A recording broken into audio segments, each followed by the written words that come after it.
Você pode abrir a sua Bíblia no Salmo 126. Diz assim o Salmo 126. Quando o Senhor restaurou a sorte de Sião, ficamos como quem sonha. Então a nossa boca se encheu de riso e a nossa língua de júbilo. Então entre as nações se dizia, grandes coisas o Senhor tem feito por eles. Com efeito, grandes coisas fez o Senhor por nós, por isso estamos alegres. Restaura, Senhor, a nossa sorte, como as torrentes no Neguebe.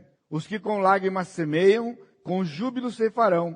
Quem sai andando e chorando enquanto semeia, voltará com júbilo, trazendo os seus feixes. O Salmo 126 é o 7º salmo dos salmos de peregrinação, também chamados salmos dos degraus, compreendido entre o Salmo 120 e o Salmo 134. Nós paramos no Salmo 100 e hoje seria 120. Né? Então na próxima, quando nós terminarmos essa série da gratidão, no mês de agosto a gente volta para o Salmo 120. Aí no Salmo 120, que é o primeiro do Salmo dos degraus, nós vamos dar para vocês a explicação o porquê desse tema aqui. Provavelmente porque o povo estava voltando do cativeiro para a terra da Palestina, e era uma peregrinação que eles tinham que fazer, cerca de 800 quilômetros eles tinham que atravessar, caminhando, até chegar de volta à Palestina. Estes salmos foram escritos, então, depois do cativeiro babilônico. Isso daqui, eu vou dar algumas informações aqui, principalmente para você que está visitando, você que está chegando aqui, poder acompanhar e extrair melhor aí do salmo. Esse salmo é muito conhecido da igreja, e eu vi a placa ali, então eu preciso explicar direitinho para você. Esse salmo é muito conhecido da igreja, mas ele é dividido aleatoriamente em duas partes distintas, e ambas fora do contexto.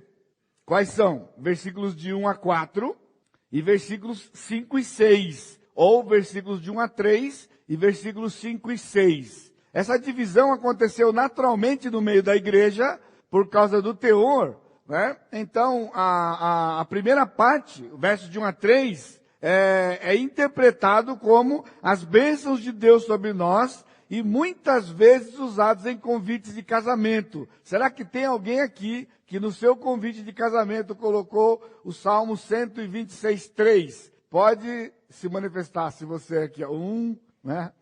Só um. Poxa, dois, pouquinho, né? Mais? Não, 2. E ele está escrito ali, tá vendo? Grandes coisas fez o Senhor por nós e por estamos alegres. Agora a questão é a seguinte: existe uma diferença entre interpretar e aplicar. Então aquilo que está ali é uma aplicação do verso 3 para nós. Porque nós podemos aplicar qualquer parte da escritura para nós. Mas a interpretação do texto é aquilo que você vai ter hoje à noite, que não tem nada a ver conosco. Tem a ver exclusivamente com o povo de Israel. A segunda parte, que são versículos de 4 a 6, é muito pregado por missionários ou em eventos missionários, tipo conferência missionária. É muito comum quando o missionário visita uma igreja, então ele vai fazer um desafio para a igreja, e tem aqueles textos clássicos, né? Ele vai pregar na grande comissão, ele vai pregar em Atos capítulo 9, e muitos deles pregam no Salmo 126, versos de 4 a 6, para poder falar sobre esta, como se a pregação do evangelho fosse isso. Ele sai, espalha a semente e depois ele volta trazendo, colhendo os frutos, né? Então nenhuma dessas duas interpretações realmente elas são apropriadas para o Salmo, ok? Então, para o entendimento adequado do Salmo, é de grande importância nós entendermos o contexto da história do povo de Israel. Irmãos, esse é um salmo muito precioso e é um salmo muito apropriado para o que estamos passando hoje. Em termos de país, eu falei sobre os desempregados hoje, algumas dificuldades que nós enfrentamos. Então este é um salmo que trata de restauração. Talvez você está aqui hoje à noite e o seu coração precisa ser restaurado. E não é somente na questão de desemprego, mas qualquer tipo de restauração. Então, para isso, você tem que saber como estava o povo de Israel, a que ponto ele chegou, e então o porquê do Salmo 126. Quando o povo de Israel saiu do Egito, então, liderados por Moisés, eles chegaram na terra prometida, agora já sob a liderança de Josué, e eles tinham a incumbência de ocupar a terra. E eles ocuparam a terra. Agora, Moisés preparou um líder. Josué não preparou um líder. Quando Josué morreu, a nação de Israel não tinha um líder para liderar a nação. Então, o que aconteceu? No livro de Juízes, nós temos aquela frase triste, né? Naqueles dias não havia rei em Israel. Cada um fazia o que bem parecia aos seus próprios olhos. Você imagina um lugar onde cada um faz o que acha melhor, a confusão que vai dar, né? Então essa era a época dos juízes. E então, depois daquele período muito triste de Israel, de mais ou menos 300 anos, chega a monarquia. O último juiz de Israel é Samuel, propriamente dito, e então Samuel faz a transição, ele unge o primeiro e unge o segundo rei de Israel, dando início à era da monarquia. E então, quando Davi morreu, Salomão foi o terceiro rei de Israel, e somente esses três governaram a nação unida. Na morte de Salomão, quando seu filho Roboão assumiu o comando da nação, então a nação foi dividida, ficou o reino dividido. 10 tribos para o norte e 2 tribos para o sul. E essa divisão foi propositada pelo Senhor para proteger a vinda do Messias que estava prometida desde lá da queda no jardim. Aí, quando a divisão começou, você pode ler isso aqui no livro dos reis, houve logo uma corrupção nas tribos do norte. E essa corrupção que se estendeu até o ano 722, eles foram disciplinados pelo Senhor com a invasão dos assírios em 723. E interessante que os assírios tinham uma política de miscigenação de povos. Então eles mandavam para a nação que era invadida persona não grata do seu país e de outros povos conquistados e misturava com as nações. Fazia aquela mistura de povos. Então eles são a origem dos samaritanos no Novo Testamento. Quando você abre o Novo Testamento, você vê os samaritanos. E aqui é uma razão bem clara porque o Senhor permitiu a divisão da nação. Porque se a nação não se dividisse, ela se corromperia como um todo e comprometeria a profecia, a promessa da vinda do Messias. Então, era do Senhor aquilo que Roboão fez de forçar o povo a ver a divisão, e Jeroboão assumiu as tribos do norte, Roboão ficou com as 2 tribos do sul, que também, passado algum tempo, né, mesmo que Deus preservou essas 2 tribos, elas também se corromperam nos seus reis e foram disciplinados quanto à idolatria e à desobediência do ano sabático num período de 490 anos. Então, se você pegar de Daniel, de 605 antes de Cristo, e você somar com 490 anos, então vai dar mais ou menos 1100 e alguma coisa. 1100 e alguma coisa estava apenas 300 anos depois que eles voltaram do cativeiro. Ou seja, logo no final do livro dos Juízes, o povo de Israel não guardou mais o ano sabático, que era plantar a terra 6 anos e deixar a terra descansar no 7º ano. Essa era uma ordem do Senhor. E o povo transgrediu a ordem. Então, o que o Senhor fez? O Senhor trouxe os babilônios, na pessoa de Nabucodonosor, e em 3 investidas, 605, 597 e 586 a.C., eles foram levados cativos para a Babilônia. Agora você percebe a diferença de conquista. Os assírios mandavam povos para os conquistados e misturavam os povos. Os babilônios levaram o povo de Israel e outros povos lá para a Babilônia, e a terra ficava deserta, completamente aos escombros. E você observa aqui, permaneceriam por 70 anos para que a terra descansasse de uma vez só. Ou seja, se o povo de Israel transgrediu por 490 anos, o ano sabático, você divide 490 por 7, eles transgrediram 70 vezes, 70 anos, a terra tinha que descansar. Então o Senhor removeu todo mundo da terra, deixou a terra sem ninguém, e a terra descansou 70 anos de uma vez só. Ao contrário do retorno do Egito, então nós estamos falando aqui, o Salmo 126 acontece quando o povo retorna da Babilônia. Ao contrário do retorno do Egito, quando o povo de Israel voltou do Egito, eles encontraram povos lá na sua terra. E eles tiveram que conquistar a terra pela guerra, através do comando de Josué. O retorno da Babilônia foi para um lugar em completa desolação e destruição. Essa aqui é a primeira informação importante para você. Que quando Israel chegou lá em Jerusalém, chegou na Palestina, eles encontraram uma terra em completa desolação e destruição. Então, o Salmo indica um momento de grande dificuldade, choro, incerteza pelas condições que o povo encontraria ali. Então aqui você começa a sintonizar comigo e ver o que isso aqui tem a ver com você. Então o povo de Israel chega numa terra em completa desolação. O Salmo 126 tem esse contexto, um momento de grande dificuldade, choro, incerteza. O povo tinha sofrido a disciplina do Senhor pelo seu pecado. A disciplina de Deus tinha sido severa, porque ela durou 70 anos. Agora você está pensando, tenta colocar na sua mente o que é você transportar uma nação inteira de milhares de pessoas para um outro lugar, 800 quilômetros, sem transporte moderno como temos hoje. A pé, no lombo do jegue, no camelo, e eles foram para lá, longe da sua pátria. Agora, importante aqui, naquela época, a adoração de um povo estava intimamente ligada com a terra que ele vivia. Então, a terra da Palestina era a terra do Senhor Jeová. E os povos que estavam ao redor, cada um deles tinham suas divindades, que na verdade eram deuses feitos e criados por homens, como nós já vimos em outros salmos. Então, se você está sintonizado comigo, a Babilônia tinha os seus deuses. A Babilônia tinha os seus deuses.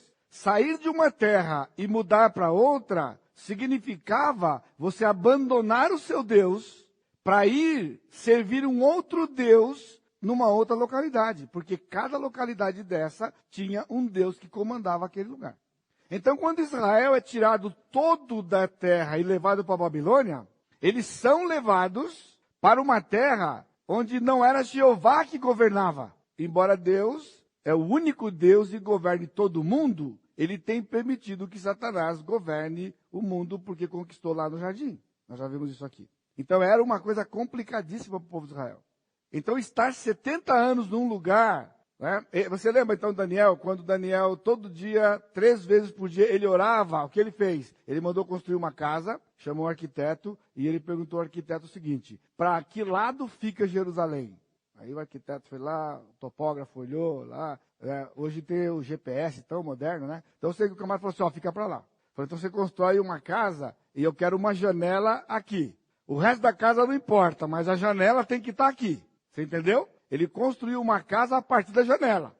E todos os dias Daniel se curvava diante do Senhor naquela direção, porque era a direção de Jerusalém. Por quê? Porque Jerusalém era a terra de Jeová.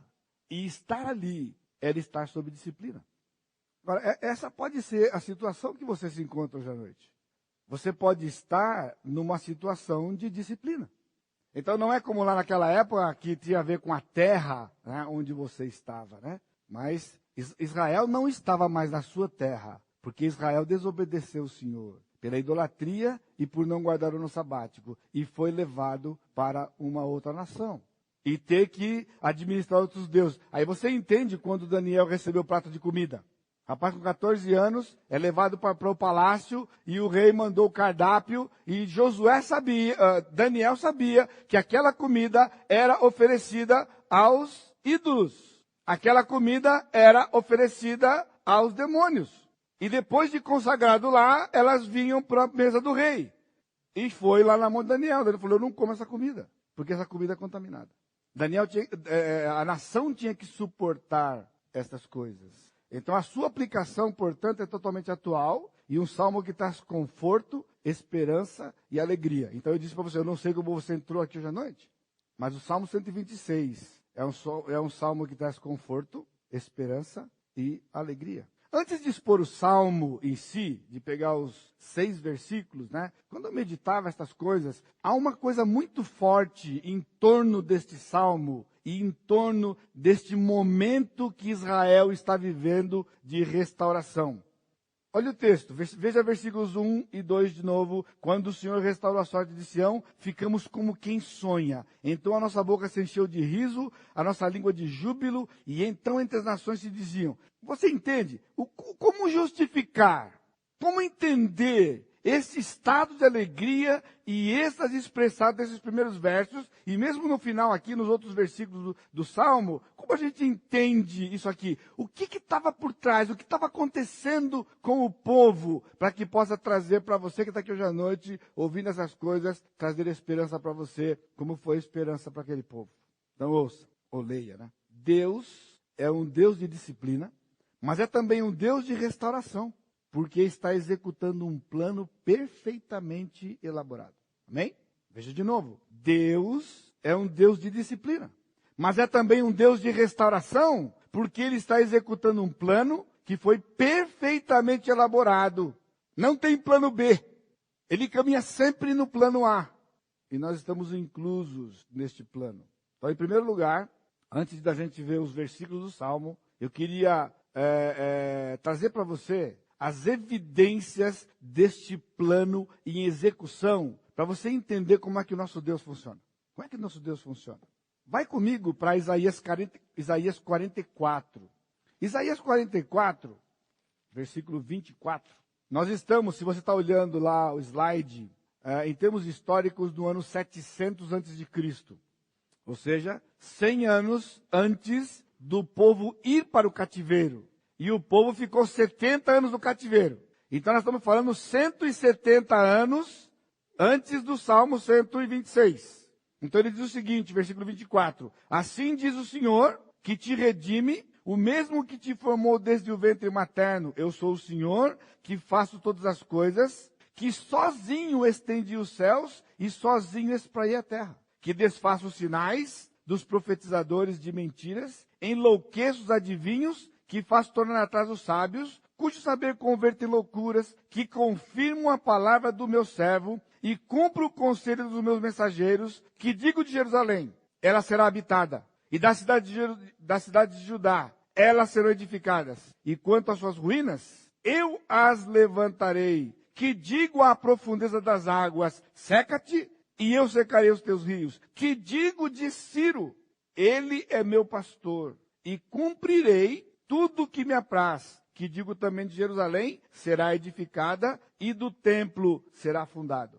Capítulo 45, de 1 a 7, diz, assim diz o Senhor ao seu ungido, a Ciro, a quem tomo pela mão direita para bater as nações ante a sua face, e para cingir os lombos dos reis, e para abrir diante dele as portas que não se fecharão. Eu irei adiante de ti, endireitarei os caminhos tortuosos, quebrarei as portas de bronze e despedaçarei as trancas de ferro. Dar-te-ei os tesouros escondidos e as riquezas encobertas, para que saibas que eu sou o Senhor, o Deus de Israel, que te chama pelo teu nome. Por amor do meu servo Jacó e de Israel, meu escolhido, eu te chamei pelo teu nome e te pus o sobrenome, ainda que não me conheces. Eu sou o Senhor e não há outro além de mim. Não há Deus. Além de mim não há Deus. Eu te cingirei, ainda que não me conheces, para que se saiba até o nascer do sol e até o poente que além de mim não há outro. Eu sou o Senhor e não há outro. Eu formo a luz, crio as trevas, faço a paz, crio o mal, e o Senhor faço todas essas coisas. Capítulo 45, versículo 11. Assim diz o Senhor, o Santo de Israel. Aquele que o formou. Quereis acaso saber as coisas futuras?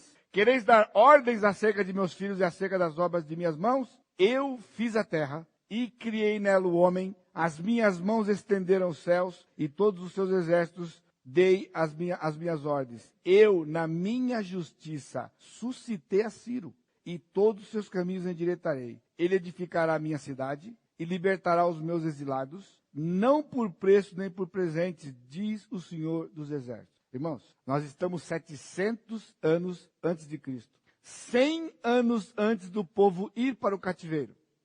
E 70 anos de cativeiro, quando Ciro vai se levantar na Pérsia e ser o governante da Pérsia e libertar o povo de Israel. Ora, o povo nem estava ainda sob disciplina. E o Senhor está dizendo aqui, no capítulo 44 e 45, que Israel vai ser levado a cativo, mas que Jerusalém vai ser habitada novamente. E agora, o povo de Israel está no momento onde a nação está totalmente em desolação. O cativeiro ocorreu, eu já coloquei para vocês aí as datas, agora vá comigo na Bíblia, segundo Crônicas, 36. Uma informaçãozinha para você de graça. Extra, bônus. Segundo Crônicas, na verdade, é o último livro do Velho Testamento, na língua hebraica. Na Bíblia hebraica, o último livro não é Malaquias, é Segunda Crônicas. Por quê? Porque Segunda Crônicas, exatamente aqui no capítulo 36, termina a história do povo de Israel, e depois desse momento vai entrar os 400 anos de silêncio, que nós temos entre Malaquias e Mateus. Então o cativeiro ocorreu, segundo Crônicas 36, 17 até 21. Por isso o Senhor fez subir contra ele o rei dos caldeus, o qual matou os seus jovens à espada, na casa do seu santuário, e não teve piedade nem dos jovens, nem das donzelas, nem dos velhos, nem dos mais avançados em idade, a todos os deu nas suas mãos, todos os utensílios da casa de Deus, grandes e pequenos, os tesouros da casa do Senhor, e os tesouros do rei e dos seus príncipes, tudo levou ele para a Babilônia. Queimaram a casa de Deus, derribaram os muros de Jerusalém, todos os seus palácios queimaram, destruindo também todos os seus preciosos objetos. Os que escaparam da espada, a esses levou ele para a Babilônia, onde se tornaram seus servos e seus filhos, até o tempo do rei da Pérsia, para que se cumprisse a palavra do Senhor por boca de Jeremias, até que a terra se agradasse dos seus sábados, o seu descanso. Todos os dias da desolação repousou, até que os 70 anos se cumpriram. Aí nós temos a libertação. A libertação do povo de Israel através de Ciro aconteceu em 536 a.C. Você está vendo 700 lá quando ele fez a profecia? 536, segundo Crônica 36, 22. Porém, no primeiro ano de Ciro, rei da Pérsia, para que se cumprisse a palavra do Senhor por boca de Jeremias, despertou o Senhor o espírito de Ciro, rei da Pérsia, o qual fez passar pregão por todo o seu reino, como também por escrito, dizendo: assim diz Ciro, rei da Pérsia: Jeová, Deus dos céus, me deu todos os reinos da terra, e me encarregou de lhe edificar uma casa em Jerusalém, que está em Judá. Quem entre vós é de todo o seu povo, que suba, e o Senhor seu Deus seja com ele. Agora, Ciro está aparecendo no cenário e está dizendo: o Senhor me deu esse trabalho para fazer. Mas se você lembra da escatologia, como é que Ciro chegou ao conhecimento de Jeová? Através de Daniel. Daniel compartilhou com Ciro Jeová, e Ciro se entregou. Então aqui nós temos o quê? A fidelidade de Deus em livrar o seu povo. Então hoje nós somos o povo do Senhor. A fidelidade do Senhor. Agora presta atenção nisso aqui. Isso tudo é uma prova de que o relacionamento de Deus com os seus filhos não é baseado na santidade deles, e sim na imutabilidade de Deus, na aliança feita conosco em Cristo. Porque o povo, se você lembra de Daniel, quando estava quase para completar 70 anos, Daniel viu, o povo não estava arrependido de nada. O povo não estava nem aí. E Daniel começou a fazer aquela oração de confissão. Se nós dependêssemos da nossa santidade, se nesse processo... Agora, eu repito para você que está aqui, porque ainda tem sido pregado nesses dias por aí, de que a salvação é uma parceria, né? E esse processo todo Deus me salvou porque essa é a prerrogativa dele. Agora, a santificação é a minha parte. Então, se isso fosse verdade, ninguém ia chegar na presença do Senhor. Porque a gente não vai fazer a nossa parte. Está entendendo? Ele avisou Israel 170 anos antes: vocês vão ser cativos. Vocês vão ser cativos na Babilônia.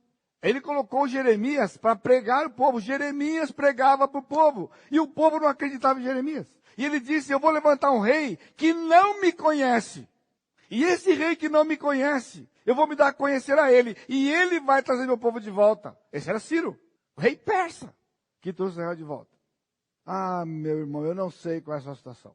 Eu não sei em que ponto você está. Mas uma coisa eu sei. O Senhor fez uma aliança com você, se você pertence a Ele. E Ele garante essa aliança. Mesmo que você possa estar em disciplina hoje, Ele vai restaurar você. Essa é a promessa do Senhor para nós. Segundo, a disciplina tem um tempo determinado. Agora voltamos para o Salmo e vamos ver o Salmo 126. A disciplina tem um tempo determinado, versículo 1a. Quando o Senhor restaurou. Olha só. Talvez você está lendo isso aqui e você passou batido aqui. Você passou batido aqui. Mas, irmãos, a parte mais preciosa deste salmo é esta palavra aqui.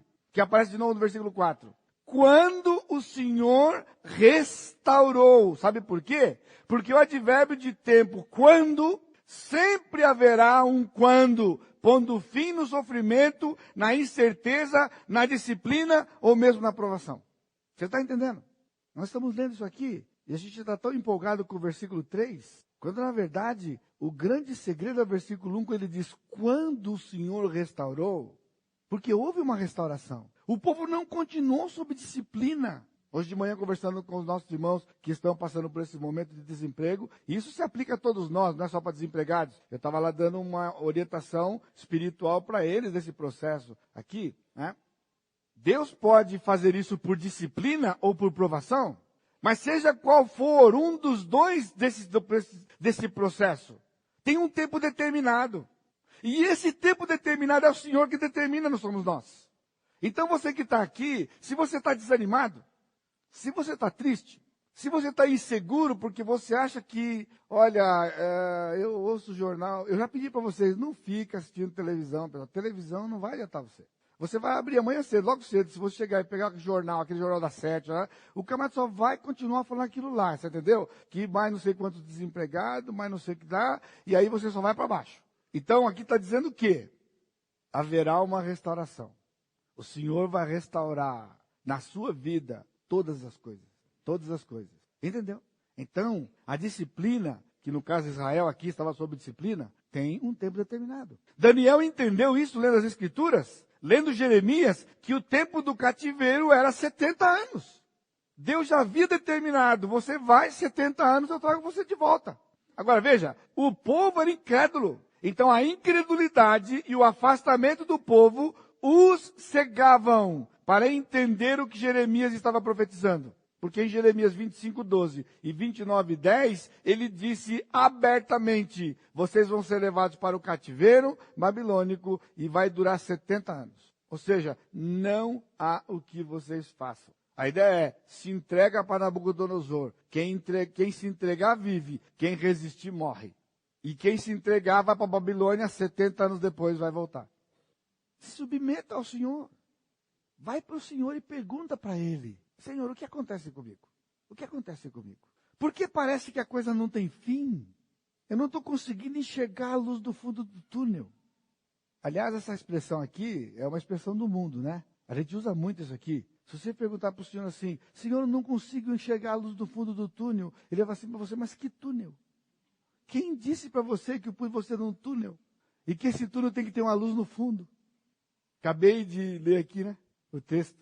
Se andarmos na luz, como Ele está na luz, mantemos comunhão uns com os outros, e o sangue do seu Filho, o sangue de Jesus, seu Filho, nos purifica de cada pecado. Então, que negócio é esse de túnel escuro que tem luz no fundo? Porque a gente fica influenciado pelo mundo. Está todo mundo esperando quando é que vai acender essa luz do país, né? Porque o país está num túnel escuro. Está todo mundo esperando a luzinha no fundo do túnel. E os crentes também. Mas, irmãos, nós somos filhos da luz. Andamos na luz. Agora, a incredulidade do povo complicou o povo. A sua incredulidade complica você. Deus tem um plano, lembra? Perfeitamente elaborado. Agora, você pode esticar isso aqui. E Ele permitir que o seu sofrimento estique. Sabe por quê? Porque você não acredita na palavra dEle. Você procura o profeta dele fala para você, e você escuta o profeta e você não faz o que o profeta manda. Porque quando nós dizemos para você assim, a gente abre a palavra e mostra para você. Então, quando você não obedece a palavra, você vai continuar mais um tempo debaixo daquilo. Simples assim. Olha a preciosidade deste salmo. Quando o Senhor restaurou. Acorde todo dia e agradeça ao Senhor. Não estamos no meio da gratidão? Acorde amanhã cedo e fala, Senhor, obrigado, porque eu sei que existe um quando. Eu sei que o Senhor vai me restaurar. Se for hoje, eu vou dar glórias ao Senhor. Se não for hoje, eu vou ser sustentado pelo Senhor. Até quando chegar? Você entendeu? Irmãos, eu estou suplicando para você, não entra nessa do mundo de ficar acompanhando o que está acontecendo, porque aquilo não tem nada a ver conosco. Não tem nada a ver conosco. A crise do crente chama-se Deus. O crente não tem crise, chama-se Deus. Porque Deus vai fazer a crise da nossa vida, porque Ele nos ama para nos parecermos mais com Jesus. Nós estamos nesse processo. Dá uma olhadinha no espelho. Dá uma olhadinha para Jesus. Dá uma comparadinha. Vê se falta muito ou falta pouco. Aí você vai entender esse negócio aqui. Às vezes a gente olha assim, nada a ver, né? Será que consegue?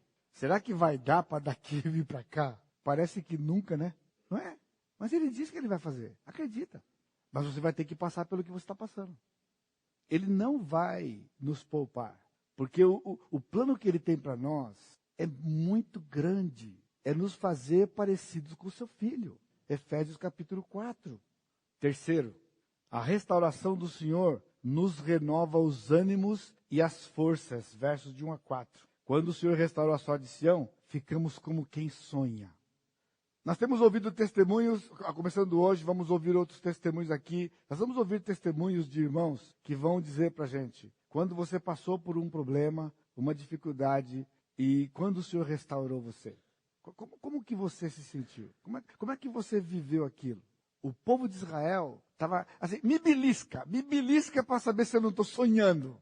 O cativeiro acabou. Nós vamos voltar para Jerusalém. Nós vamos voltar para a terra do nosso Deus. Nós vamos voltar para perto dele de novo. Vamos voltar para debaixo das suas asas. Agora, se você não conhece a Escritura, se você não conhece o processo, eu digo para você, você não vai ficar como quem sonha. Você vai ficar no pesadelo. Ainda sonho. Tá? Sabe a diferença de sonho e pesadelo? Ou eu preciso explicar para você? O que é um pesadelo? O que é um sonho?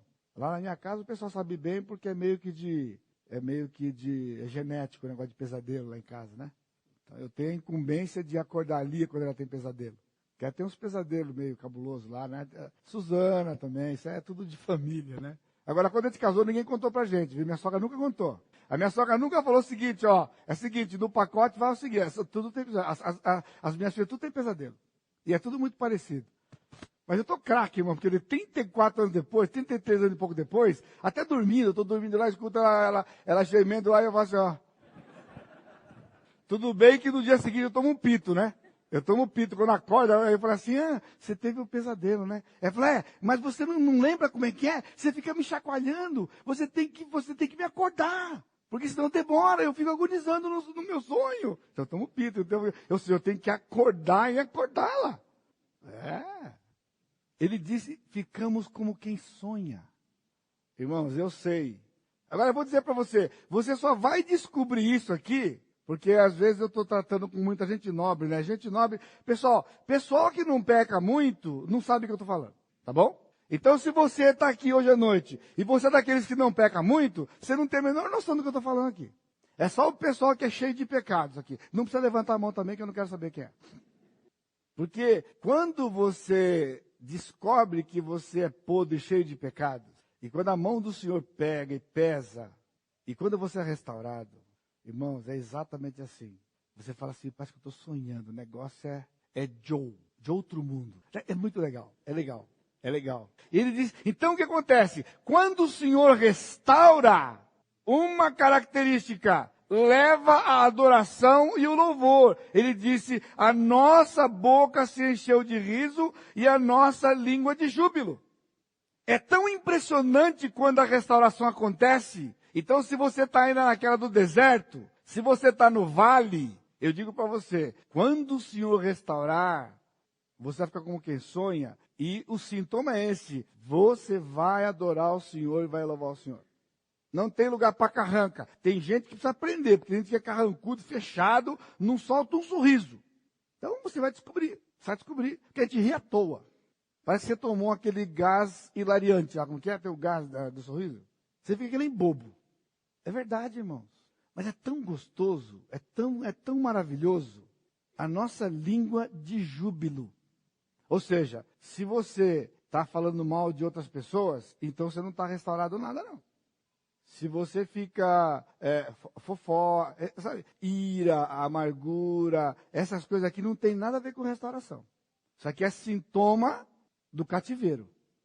Qual outro sintoma de quando você é restaurado, de quando somos restaurados? Leva ao testemunho para os que nos cercam. Então, entre as nações se dizia, é impossível que você passe por uma situação de dificuldade, profunda. Pessoas acompanham, você conta, eles acompanham. E quando você é restaurado, eles veem aquilo ali, é impossível que eles não vejam a obra que o Senhor está fazendo. Então, as nações ao redor estavam vendo. Eles não podiam acreditar, irmãos. Se você ler um pouco sobre a história daquela época, esse negócio de um rei chegar e libertar uma nação inteira e mandar de volta para sua casa e pagar tudo. Só que, porque o Senhor atuou. Tudo saiu dos cofres da Pérsia. Por isso que estava como quem sonha. Que não tinha aquela, né? Tá liberto. E tá, mas como é que eu faço para ir lá para Baipendi? Daqui para Baipendi é longe, filho. Daqui para Baipendi tem uns 3 ônibus, né? Mas, não é? Como é que eu faço para ir? Tem gente que é de mais longe aqui, não tem? Tem gente longe aqui, pessoal. Não. É liberto, é pago a passagem, é dado dinheiro para você comer no caminho, entendeu? E ainda quando você chegar lá, para você comprar um terreno, construir sua casa, você entendeu como que é? Por isso que eles estavam como quem sonha. E o povo do lado estava pensando assim, eu nunca vi esse negócio. Eu nunca vi isso aí não. Já contei para vocês, né, quando a Karina estava no colegial, que ela fez o vestibular, e então ela passou no vestibular, e aí os camaradas são tão bacanas, né, que eles deram 48 horas para fazer a matrícula. Eu falei, 48 horas não tenho dinheiro. Aí ela perguntou, pai, como é que vai fazer com a matrícula? Eu falei, não vai fazer. De hoje para daqui 2 dias, não tenho dinheiro para a matrícula. Tá bom, então não fez a matrícula. Da outra semana, eu recebi um telefonema da faculdade. Falou, aí quem mora a Karina, tal, quem é o pai? Tal. Ah, está convocando a Karina aqui. E o reitor está convocando a Karina aqui, e o reitor está dando a matrícula para ela e está dando uma bolsa para ela. Se você já estudou e foi na faculdade, sabe como que é? Primeiro você se matricula e se torna aluno. E quando você se torna aluno, você pleiteia a bolsa. Enquanto você não é aluno, não tem bolsa. Então a matrícula, você tem que se virar. Depois você pode pleitear a bolsa. Aí ela falou assim, aí vem aquela frase especial. Ela falou assim, olha, é a primeira vez na história da universidade que o deão, que o reitor dá matrícula para os alunos. Sabe o que é graça comum? Porque ele deu para os 15 primeiro colocados. Ela tinha passado em 6º lugar. Ou seja, Deus fez para ela e outros 14 ganharam. Você está entendendo como funciona? Esse é o nosso Deus. Então a gente fica com quem sonha. A resposta para ela, que estava começando os seus dias de ver como Deus age. Porque ela via sempre o pai contar as coisas. Agora estava vendo na vida dela como Deus age. O que Deus faz para poder fazer o plano dele. Você está entendendo? Nós somos dele. Exclusivamente dele. Então as pessoas que estão ao nosso redor, eles acompanham e eles veem isso e o Senhor usa isso. Há reconhecimento dos feitos do Senhor por nós. Então nós mesmos reconhecemos, como está ali. Né? Com efeito, ele estava de verdade. Grandes coisas tem feito o Senhor por nós, por isso estamos alegres. Agora, aqui existe um problema só que eu quero ressaltar para depois avançar mais um pouquinho. Irmãos, aqui não é triunfalismo. Você sabe o que é triunfalismo? Muitas igrejas evangélicas, elas vivem aqui o que a gente chama de triunfalismo, né? O pessoal chega lá, só conta o que aconteceu, o que Deus fez. Nós estamos falando aqui de disciplina. O povo de Israel estava sob disciplina, porque o povo de Israel tinha pecado contra o Senhor. O Senhor disciplinou severamente o povo, e o Senhor restaurou o povo. Então faz parte do nosso testemunho dizer o seguinte, pessoal, olha, eu pisei na bola lá, mas o Senhor me restaurou. Entendeu? Então ontem nós terminamos a aula de aconselhamento, estava compartilhando com aqueles irmãos, né? Às vezes, quando Deus age na vida da gente, que a gente descuida e o Senhor age. E Ele nos restaura. Então, a nossa para contar tudo que deu certo. Porque com Deus, tudo dá certo. Mesmo que haja disciplina no processo. E quando a gente era criancinha, eu cantava, meus filhos também cantavam. Hoje eu nem sei se ensina esse tipo de cântico para as crianças, né? Com Cristo no barco, tudo vai muito bem. Vai muito bem. Vai muito bem e passa o temporal. Passa o temporal, passa o temporal. Com Cristo no barco tudo vai muito bem e passa o temporal. Então ele não está dizendo que não vai ter temporal. Vai ter temporal, mas o temporal vai passar. Pode ser que você esteja no meio do temporal, mas ele vai passar. Essa é a questão. Eu falei para você que o salmo é um salmo de consolo, de esperança. Então não é, como dizem por aí, se entrega para Jesus, que nunca mais vai dar nada errado na sua vida. Essa mensagem não vem do Senhor. Essa mensagem não está na palavra. Esse é o embuste, esse é o engano. A mensagem do Senhor é aquilo que deu para Israel. Você vai se desviar de mim, eu vou disciplinar você, mas a aliança que eu fiz com você, ela é uma aliança eterna. Ela não depende de você, eu não dependo de você, e eu vou restaurar você, e um dia você vai morar comigo eternamente. Ponto. Entendeu? Agora, está aqui, eu não estou dando atestado, eu não estou dando licença para você pecar não, viu? Está todo mundo muito animadinho aí. Presta atenção. Ser disciplinado pelo Senhor, pessoal, não é brincadeira não. Já foi disciplinado pelo Senhor? Já foi, né? Ah, você não foi ainda? Tudo bem que a gente fala, Senhor, eu nunca mais quero ser disciplinado pelo Senhor. Porque o negócio é feio. Só que a gente é tão tranqueira, pessoal, que depois de um tempo a gente está de novo complicado. Então, por isso é a misericórdia dele, é a graça dele, é o mês da gratidão, porque ele é gracioso. Até chegar no céu, pessoal, vai ser assim. Apanha, levanta, o Senhor restaura, mas ele restaura. Ele restaura. Leva-nos de volta, é a oração da confiança. Veja o versículo 4. Restaura, Senhor, a nossa sorte. Essa é a oração de confiança do povo. Como as torrentes do Negueb, no sul da Palestina, ali no sul de Berseba, tem essa região que na época do verão fica totalmente seco, os riachos quase que secam, só que quando chega a primavera, as chuvas da primavera, assim de maneira muito repentina, alaga tudo, inunda tudo, e a vida volta, porque a água veio. E eles estavam dizendo para o Senhor, restaura a nossa sorte como as torrentes do Negueb. É rápido, é rápido. Quando o Senhor começa o processo, é rápido. Quando ele vai fazer, eu não sei, mas quando ele começar, é rápido. Ele não fica demorando, ele não fica... isso aqui não é SUS, pessoal, isso aqui não é SUS. Você vai lá, e você faz o examezinho, aí fala, daqui 1 ano você volta, vai ter outro.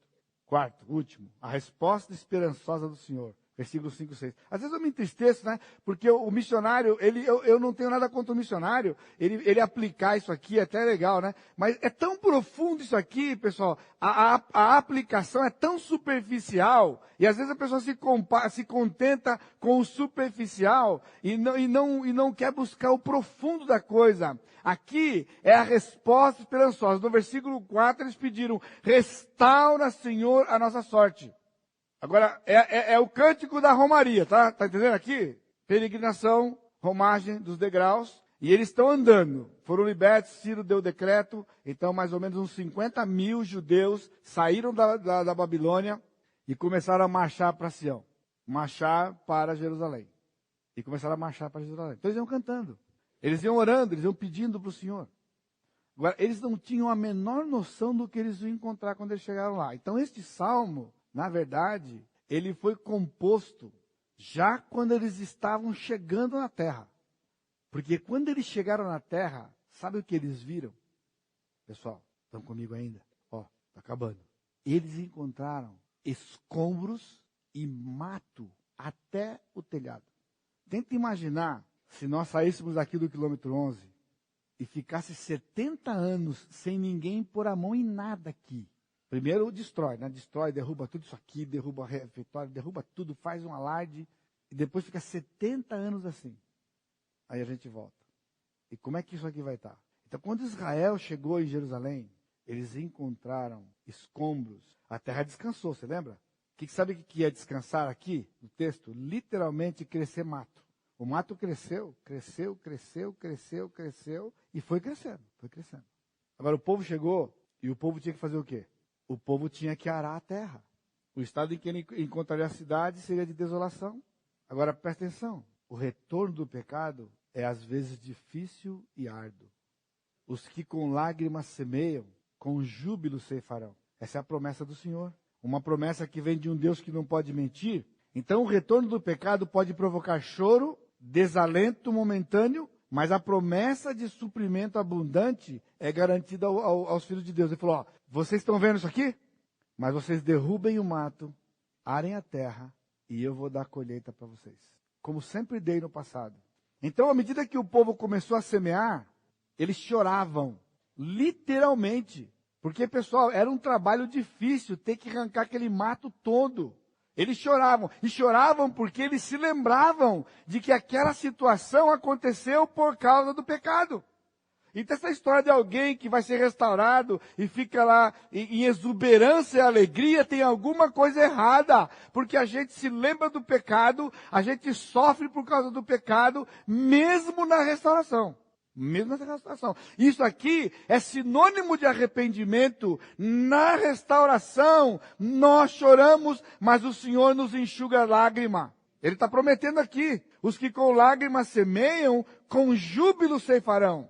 Porque quando às vezes você olha para uma terra e fala assim, aqui não vai dar nada, você vai plantar, não vai nascer nada. O Senhor disse, não Senhor, você pode plantar, vai ser complicado, você tem que derrubar tudo isso aí.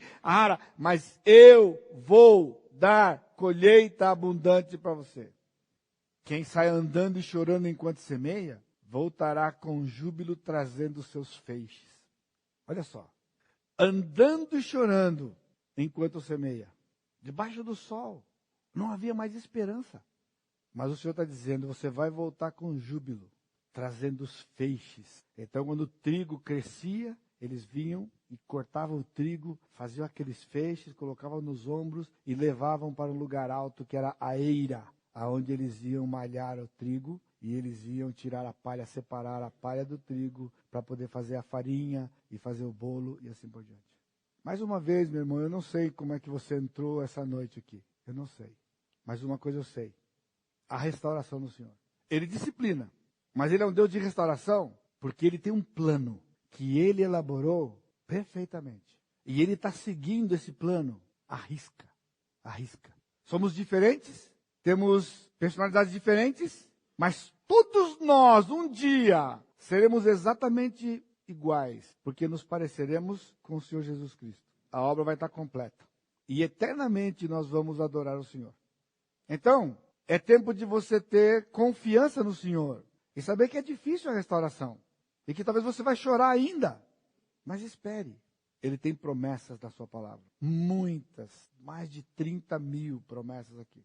E você precisa desfrutar dessas promessas. Promessas do Senhor para nós. Amém?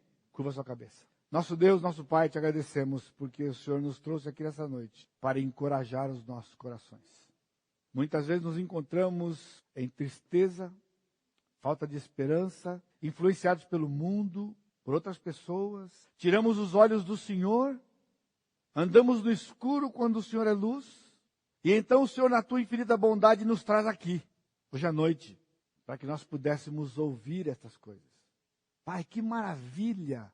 O Senhor já tinha todo o plano de Ciro traçado, antes sequer do povo ir para o cativeiro. Antecipou para o povo.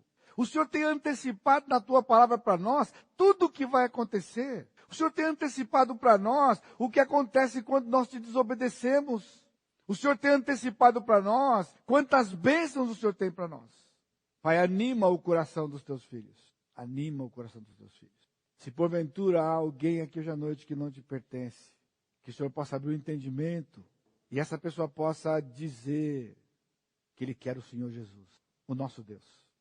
Na certeza de que é aceito, porque o Senhor nunca rejeita aquele que te busca.